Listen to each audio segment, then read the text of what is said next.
Good day. Welcome to our tutorial video on how to backup database. To backup database, log into MS SQL. Input the server name and login credentials, username and password. Click Connect. Expand databases by clicking the plus sign icon. Choose the specific database you want to backup.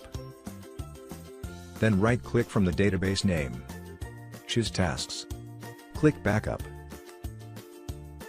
Click Remove button to delete previous backup history. Click Add button.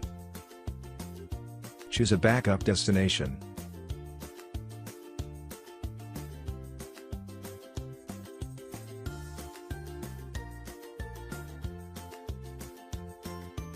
Write the file name with .boc.